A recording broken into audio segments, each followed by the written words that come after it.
Hey everyone, it's me, Fanfiction Dreamer. I'm back, finally. Okay, let's just get on with it already. I've spent way too much time procrastinating, second-guessing myself, feeling underconfident, blah blah blah. So you know what? I am just finally gonna get started on talking about my story. Okay, finally, let's get started. This thing on? No, it's not. Of course. Are you gonna work? Oh, no. No, don't do this to me.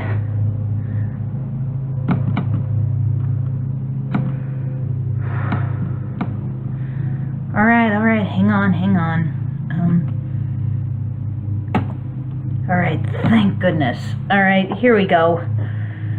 Yeah, and making one mistake after another. So what else is new? Okay. I will start with the first story that I have ever written. Just seeing this brings back so many memories. So as you can see here, it talks about, this first paragraph talks about everything, well, nearly everything that Lisa had gone through.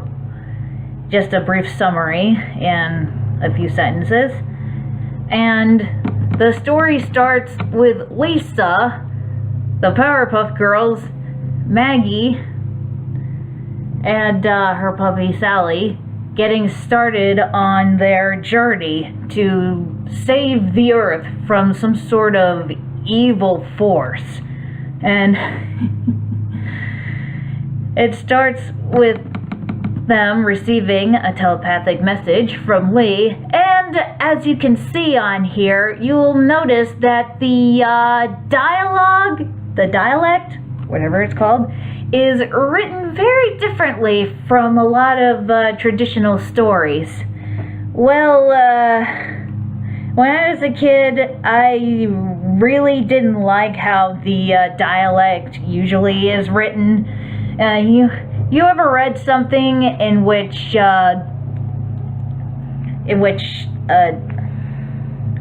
you were reading dialect in one voice, and then you realize, oh no, and then it mentions that the dialect was actually being said by this other character, and you're like, oh no, I've been reading it in the wrong voice.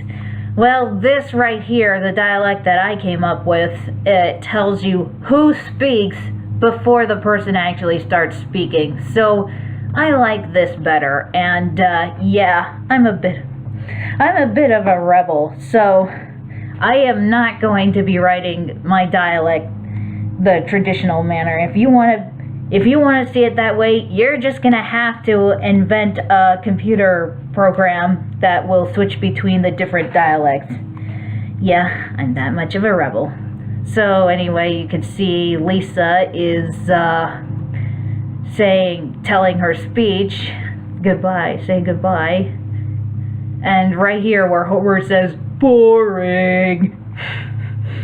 At first, I was kind of worried about that because it seemed kind of mean, but when my brother thought it was funny, it was kind of a relief. So anyway, as you can see, the girls are leaving, and right here where Buttercup says, finally, we're out of that stupid town. Those people are idiots. Thank you, Lee. I think that's so much like her, and I hope you think so too. So, anyway, their first assignment was to pick up a Cubone from Professor Oak, who lives in Kanto, obviously. And this is their first visit to the Pokemon region. So, in the first part of the story, the girls do seemingly unrelated tasks. It will eventually be revealed later on through the story, trust me. So yeah. I started writing this story in a miniature booklet with Pikachu on it, and I've done a few scribbles on here. I kind of went crazy with the scribbling when I was just a little girl. So yeah, it brings back a lot of memories to see this. If you could see this booklet, you could tell that you could see that I did go a little crazy. Seeing this little booklet brings back a lot of memories. I used to write this when I was in middle school. I can remember the days of sneaking this little booklet into school with me so that I can write it during like my lunch breaks. First time I attempted to sneak the booklet, I was so nervous about my dad catching me, and he was not the kind of person that you would want to get angry. So yeah.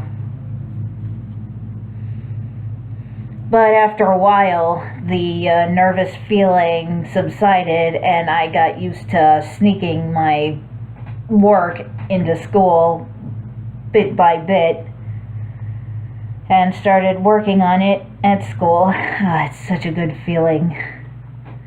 So yeah, anyway, as I was going on, this second part of the story talks about finding a new member, and how they are doing it is they needed to find a specific backpack.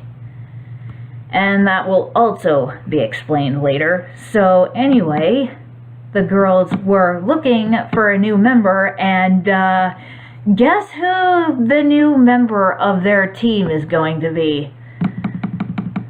I'll give you a hint. First, she lives in Cerulean City. I wonder who we know lives in Cerulean City. This is where it gets interesting.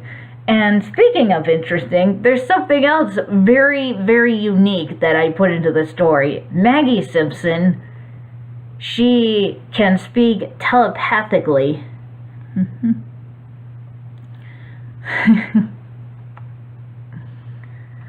It's like this one part. Looks empty. Strange. That magical feeling is a little stronger here. I felt it too.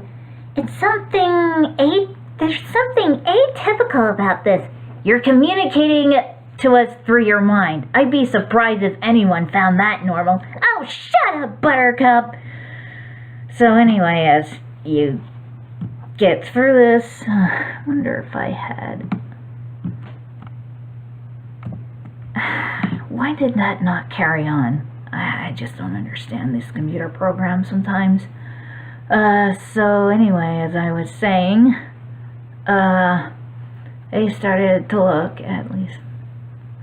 And 3 girls approached Lisa and her group, and she was revealing to them that they were looking for a new member of their team via a backpack of sorts. And the 3 sensational sisters, as you may have figured out who these girls are,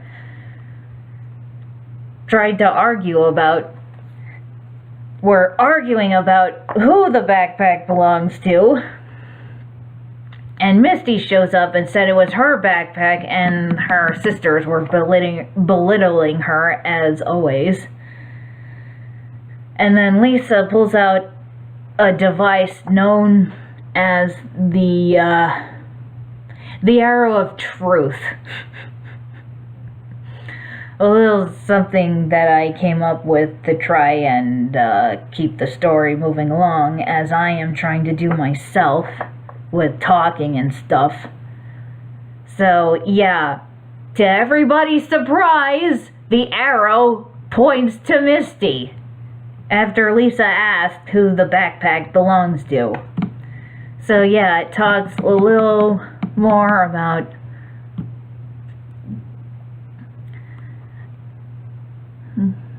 Lisa kind of emphasizes with Misty's plight, and a lot before, but now you're... Yes. And Misty is revealing.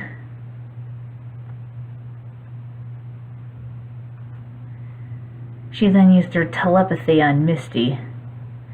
Yes, I sense a great deal of mystical potential inside you. She then stopped talking telepathy and started speaking through her mouth. To tell you the truth, I knew you were the real owner of the backpack the whole time.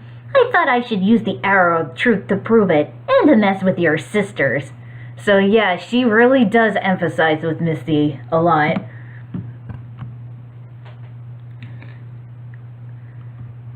Oh, no, not again. I can't believe this. So as the girls were leaving and talking, Lisa asked her puppy to stay on Earth to make sure that anything, to check on to see if anything bad happens, and Sally can also communicate telepathically. And in this last part, after the girls leave, her sisters actually started showing concern for her. I sure hope that Lisa takes good care of her. Yeah, especially after what we went through to protect her. I wonder if this journey will expose the secret that we have been keeping from her. Seems as though the girls know something about their own little sister. So yeah, Daisy was expressing great concern and pleading to Lisa to take care of their sister. And this last part is seemingly irrelevant, but it won't be that long. So yeah, this talks about that first part of Kirby 64, in which after Ribbon left her planet to escape the dark matter that were trying to go after her crystal, and they rammed into her crystal, shattered it, and she fell towards Popstar, the part where Kirby was looking out at the falling crystals, and how he met Ribbon, the fairy, or Ripple Fairy as I call her, because in my story there are a number of different kinds of fairies. Oh, and it gets so fun and so satisfying. So yeah, in this next chapter I reveal that there's a very interesting affiliation between these two characters right here, Princess Peach and Rayman. And as you can see, lots of eyes. I can't believe, I can't stand my own errors sometimes. So yeah, right here you will see that Peach and Rayman actually know each other. I wonder what has gone on with those two. So yeah, besides those two, there will be a number of unique affiliations of characters from different universes. That's another fun part about this story.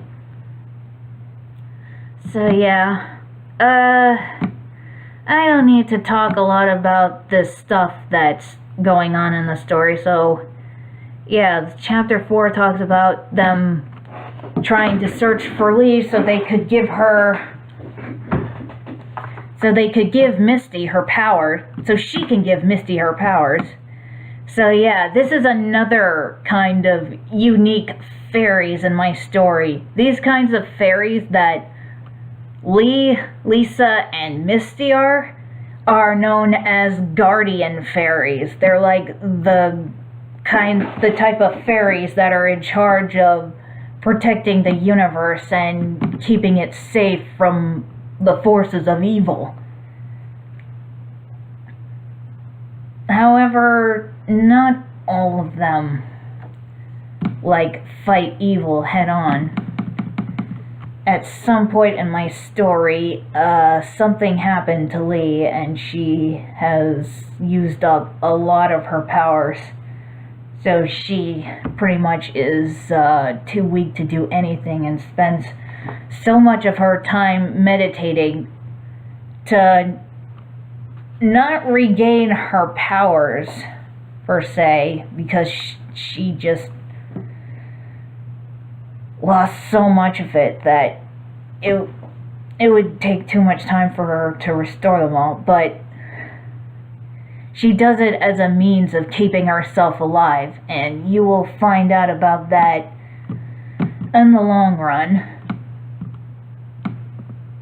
Did I save any of these? Seriously, did I save any of my... I don't know. Chapter 5. This is when they get started on saving Rayman's world. As I forgot to go over in the last chapter, the fairies in Rayman's homeworld have been greatly weakened because of the robot pirates and what they're doing to the planet and stuff like that. If you played Rayman 2, you should be able to know a lot of the things that are going on. So yeah, here's another interesting thing about this story. There are some characters that have good relationships, and there are some that don't really have great relationships at all. So yeah, as you can see, Buttercup is kinda insulting Misty, and obviously she lost her temper over that, and the two of them got into a bit of a fight. And here's Bubbles being Bubbles. Stop it, please! I hate it when my friends fight! That's what I love so much about Bubbles. She's just so sweet and so wonderful. As soon as they arrive, blah blah, I don't need to talk about this. And oh, the part where no. Oh, another thing about the dialect that I forgot to mention. You might notice that some characters, such as Rayman, may have brackets right in between their quotes. In my story, that's an indication that the character is speaking in another language, and this is what their words are translated into. So you will see much of that. Buttercup being Buttercup. Speaking of Buttercup being Buttercup, there is one part in the game in which Rayman noticed his friend Clark was sick, got really sick, and where is it?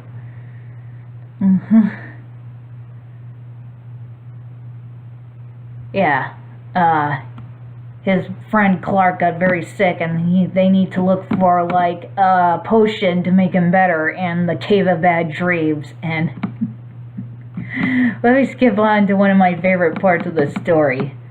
Let's see, the part where after they like defeated the keeper of the Cave of Bad Dreams.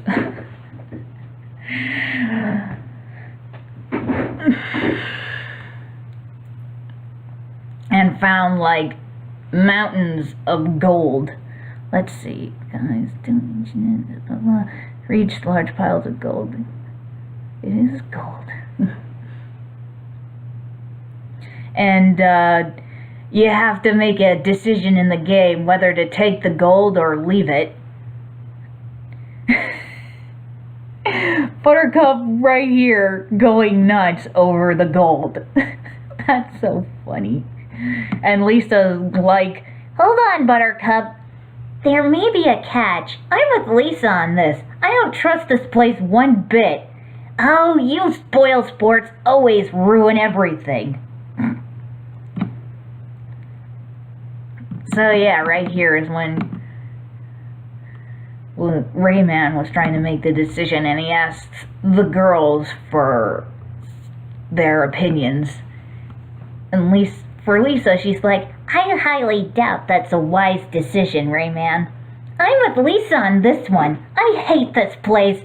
I don't trust anything that's here, not even this gold. Rayman, please, make the right decision. Don't give in to greed. Methinks this all is an illusion. I want all of your opinions. What do you girls think? I think Lisa and Misty are right. I don't trust this place at all, and I also think that it's very unwise to accept all of this. Any of this. Whatever. Well, I think the greatest treasure of all lies inside each and every single one of us. Oh, brother, do you even listen to yourselves? Rayman, accept this treasure. We may never have another moment like this again. Of course, Rayman did not like what Buttercup said. He was like, you want this gold so bad? Take it! Tosses the gold right in between Buttercup's eyes. And the right decision would be to reject the gold, obviously. So after they left the Cave of Bad Dreams, they received the elixir for Clark, and then Buttercup went back to the cave. The keeper of the Cave of Bad Dreams. Is there any way you can get me back into that place? Please, oh please, oh please, oh please. Lisa, Maggie, Blossom, and Bubbles flew back, grabbed onto Buttercup. Come on, Buttercup, let's go. And then they pulled her away. No! I want that gold! You'll find that the characters will do a bunch of funny things in my story. As you read my story more and more, you'll find that I have a bit of a unique sense of humor. Chapter 6. Misty's Revelation. This is where we find out a little more about Misty and the mysteries that surround her. So, yeah. This is the part where Rayman rescues Globox after they got separated again. Globox, that name brings back memories. When my brother and I were younger, we used to pronounce his name as Globux until we realized that his name is actually Globox.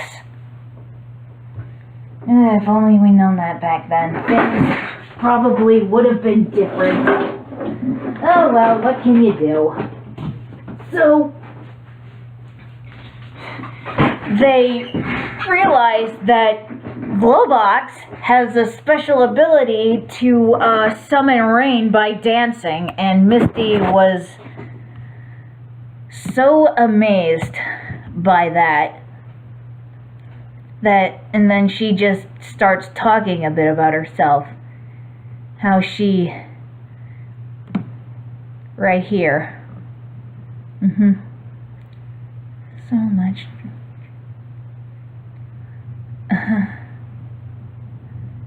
yeah, she talks about how she lived such a lonely life of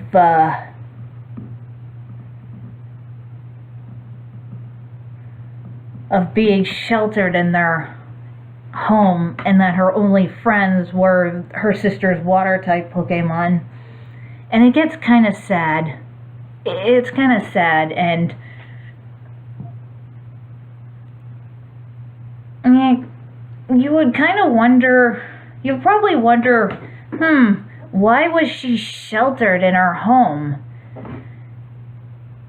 And it's starting to come together little by little. That's one of the great things about writing these stories, is that they start coming together bit by bit. The mystery kind of reveals itself a little, and it just keeps doing that gradually. And here's another sweet thing about this story. After Misty mentioned that she didn't have a lot of friends, Bubbles went on and said, You know, I could be your friend if you want. What? Really? You could? Yeah, sure. Oh, Bubbles, you have always been so nice to me. I would love it if we could become friends. So yeah, it's kind of a warm and tender moment. And Misty, throughout the story, starts developing special bonds with a number of her friends. So yeah, blah, blah, blah.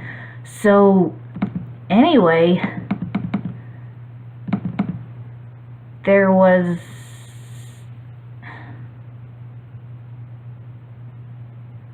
another part of the story that reveals another strange mystery about her, about Misty. I don't know. Both kept running. It's an arrived wheel. Misty starts staring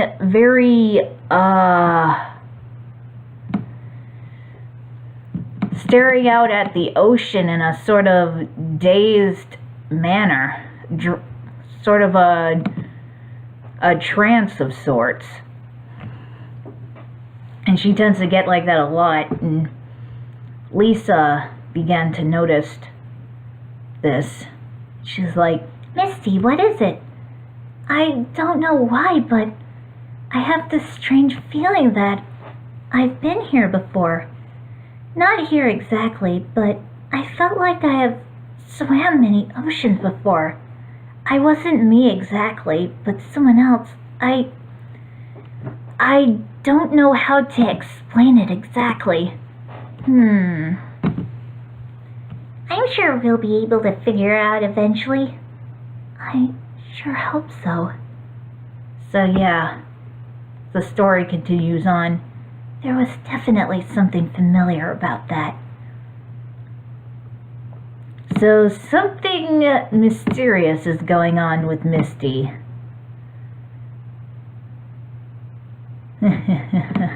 I will reveal that later.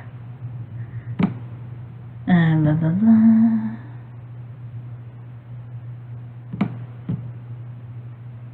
Wait, did that say Paulette or?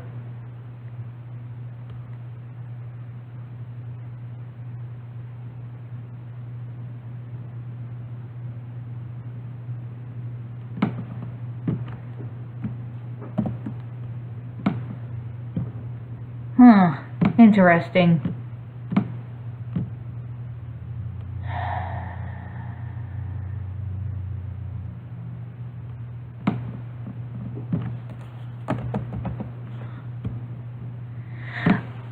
I'll get to that later. I really hate making those errors, I swear. Oh, this one. There's this thing that I've written in the first part where everybody was like, no, not that. At that time, Rayman and his friends arrive on the ship. They go through an excruciatingly complicated entrance through the ship. It was a major headache to get through, if not nearly impossible to reach without the girl's help. You've got to be kidding me! How ridiculously long is this entire place? Betcha Razorbeard loses a lot of men while they try to make it through here. Methinks they have a secret entrance to this place. If there is one, I would like to know where it is. That's kind of the reference of a little joke my brother and I came up with when we were younger. That last part of the level where Rayman was just sliding through the entrance to Razorbeard's ship. It was so complicated that he and I were jokingly saying, wow, Razorbeard must lose a lot of his men from just trying to get into his ship because it just is so dang hard. And then we realize, maybe they have a secret entrance into the ship. Otherwise, he really would lose a lot of his men from just falling. into falling down that endless abyss or falling into the lava. So yeah, the level itself was so complicated that it just and it just became one of those silly little humorous things that he and I came up with when we were younger. So anyway, after that whole thing with Razorbeard fighting him and getting back the final Lee was able to grant Misty her full fairy powers, and as you can see, there actually is something interesting going on in this story, and this is one of my favorite parts. So yeah, as you can see, everybody's having a party celebrating the defeat of Razorbeard and Misty receiving her full powers, and everybody receives gifts from... She receives gifts from everyone, and one of the things that they talk about is Misty's bag.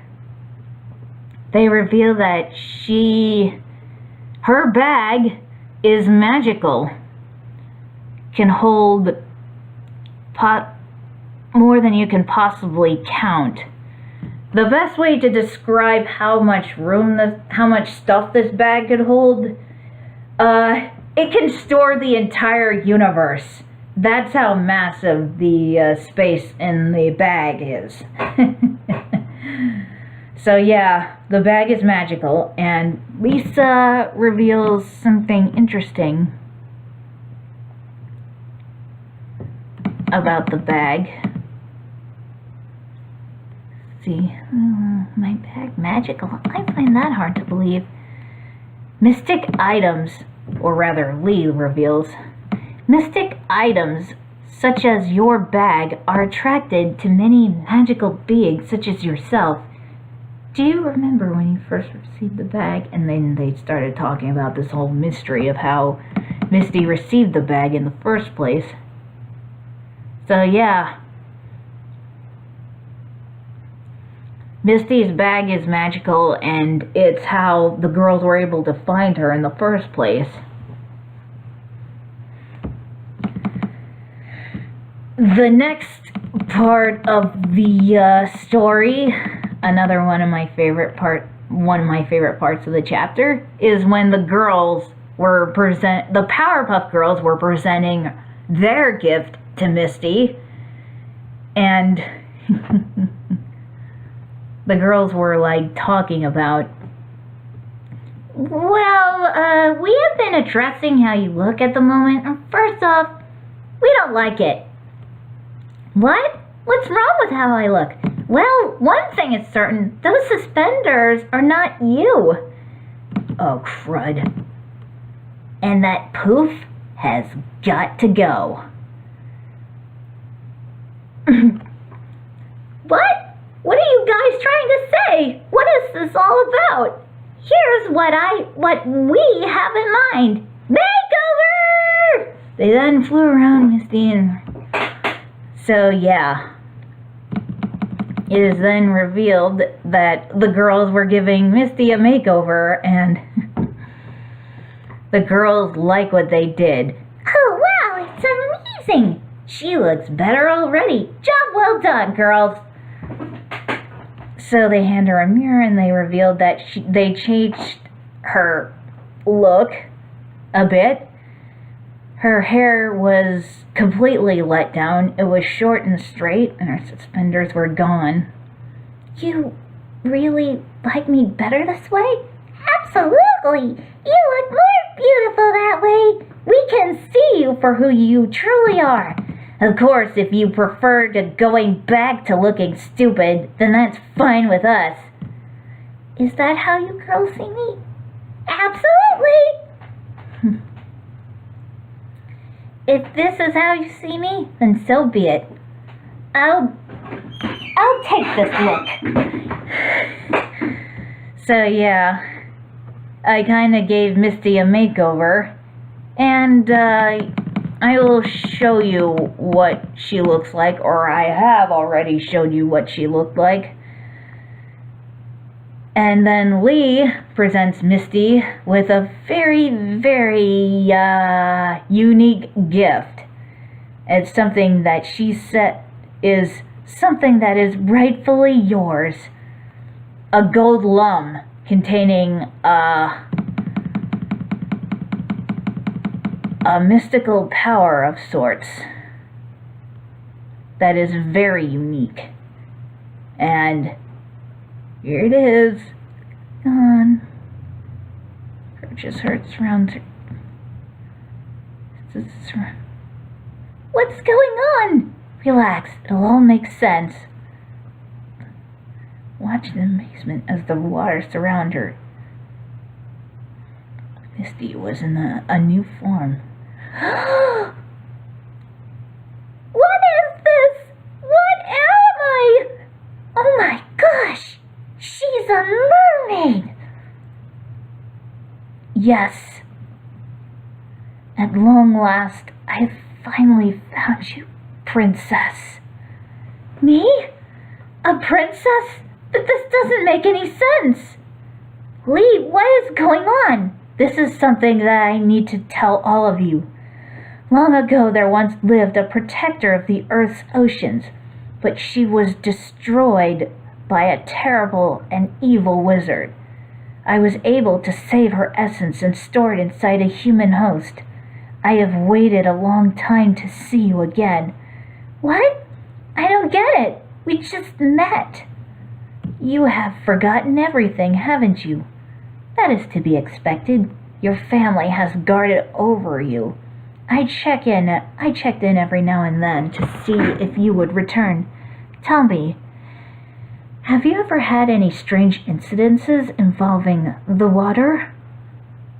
Were you able to swim faster, breathe underwater, or even had a dream of times when you swam the ocean? Yes, I do. But I did have all those incidences happen to me.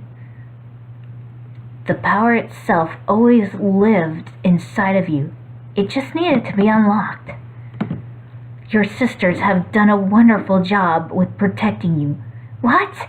You mean my sisters knew about this? Why didn't they tell me? They were just trying to protect you. What they have been through was terrible, but they were more than willing to protect you no matter what. If it wasn't for them, you wouldn't even be here. I thought for a moment. No way. Is that why it was so important to seek her out? Yes, that is exactly why. I don't want her powers to fall into the wrong hands. She needs to be surrounded by people who are willing to help her. People whom she could call her friends. Misty, I know this is a lot to take in, but you must remember something. There are those out there who would take advantage of you. But if you surround yourself with kind people who will see you for who you are rather than what you are, then they will be more than willing to protect you, no matter what. So, I'm really a princess? Yes, you are.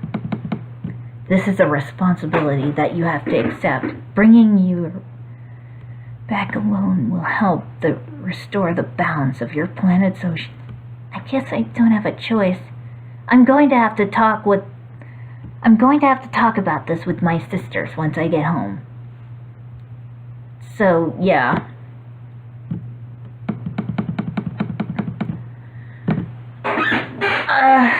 This should reveal some mysteries about Misty. So, yeah, after they go through that, Lisa needs to take Misty to another planet so she could train her powers, but before they would get started on that, they needed to seek out, Lee sent them.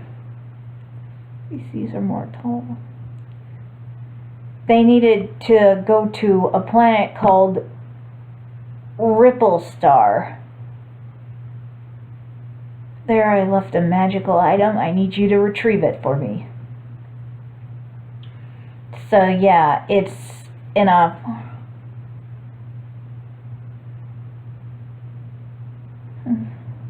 You going to this? There are people there.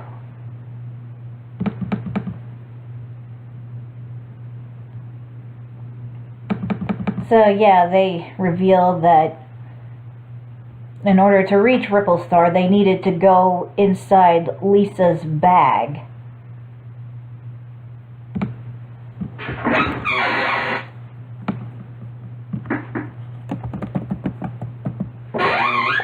What? Are you kidding me? I'm serious. There's a portal in your bag.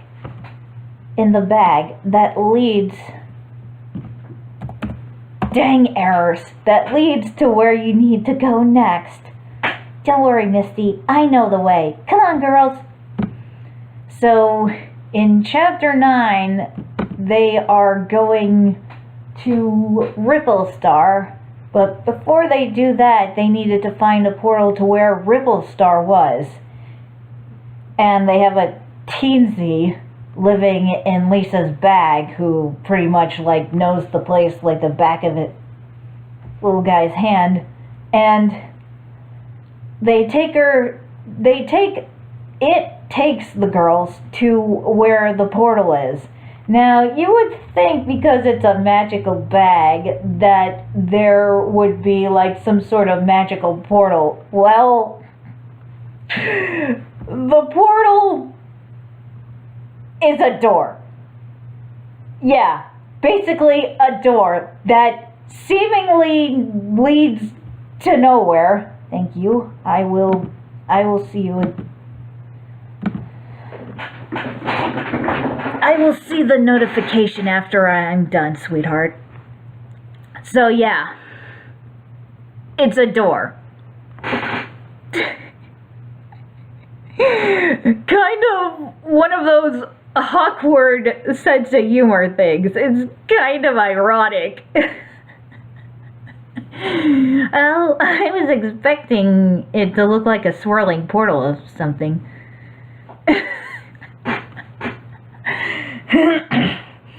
Yeah, that's one of my many sense of humors and many of the silly things that I've come up with in the past.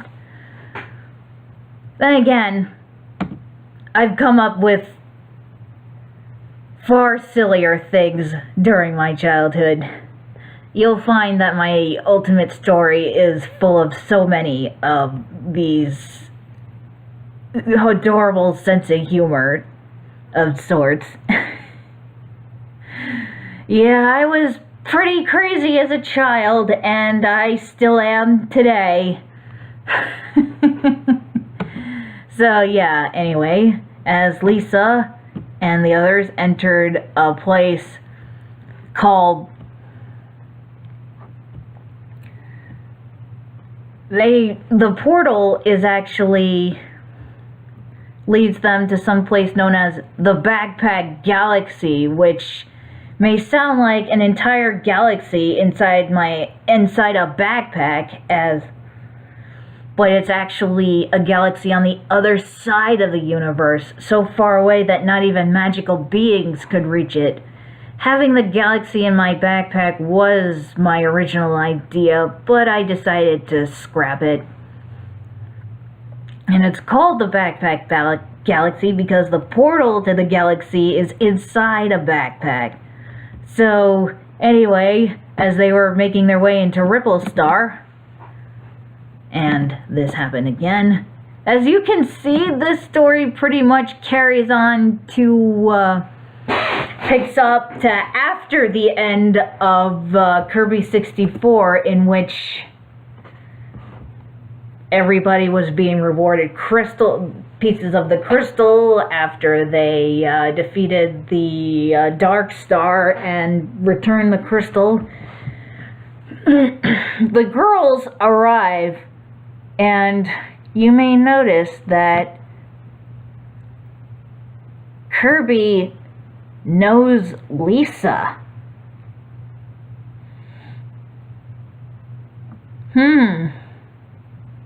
I wonder why that is. And I'll talk about that later. Who are you? So yeah, Lisa came up to Ribbon and revealed that she and her group were sent to pick up the magical crystal that Ribbon was protecting. So yeah, I'm Ribbon. Welcome to Ribblestar. What brings you here? We're in search of a mystic item that is located here on your planet. Well, the only mystic item I know of is our planet's precious crystal, but...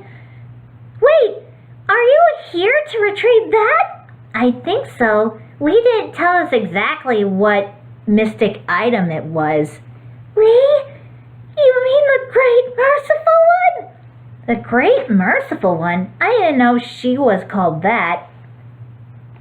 The Great Merciful Lee was the one that gave our ancestors this crystal to look after. I am chosen as the one to guard over it. You guard over this crystal? Yes, protecting this crystal is my responsibility. However, things have not been well. Not long ago, a black cloud took over my entire planet, and I was forced to leave with the crystal in my possession. But I was attacked, and the crystal itself broke into many shards. That's terrible. It was, but thanks to Kirby, I was able to get it restored. But I can't help but wonder what the Great Merciful One wanted with the crystal again. I need its powers to be used again. And Lee appeared before everyone. Great Merciful One, you have honored us with your presence. And then this is when Lee went on to talk to the girls about needing the crystal to retrieve 10 sacred stones that she pretty much lost because she was tending to something else. And the stones pretty much scattered and are hidden away somewhere. But she managed to save one of them. And the stones each have a picture of a Pokemon, and all 10 of those stones were...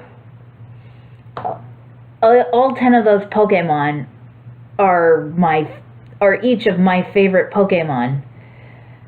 I have a bunch of those stones that... You know the stones that you use for Pokemon trading card games? Yeah,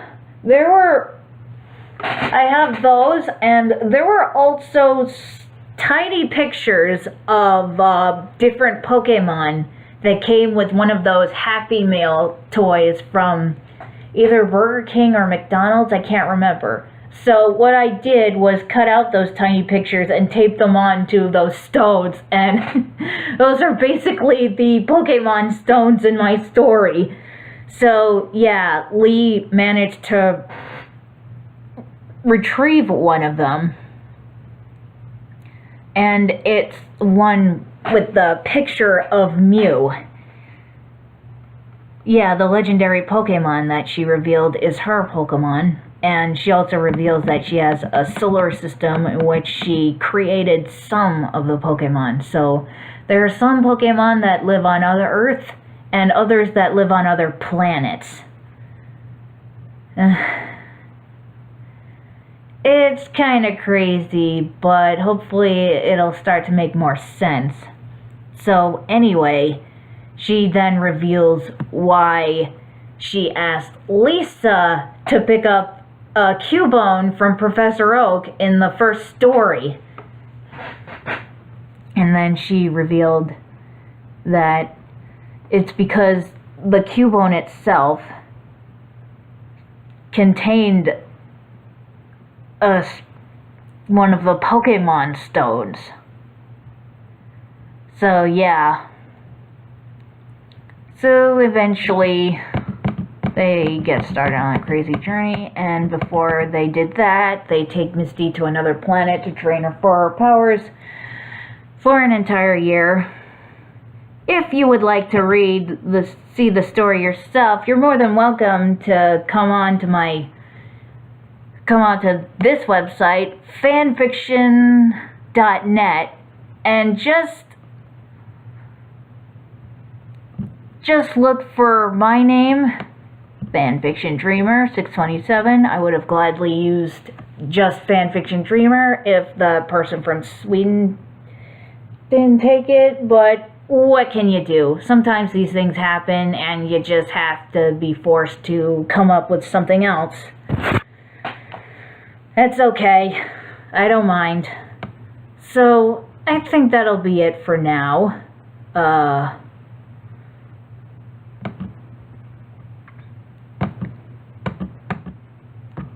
Come on, computer. Don't do this to me.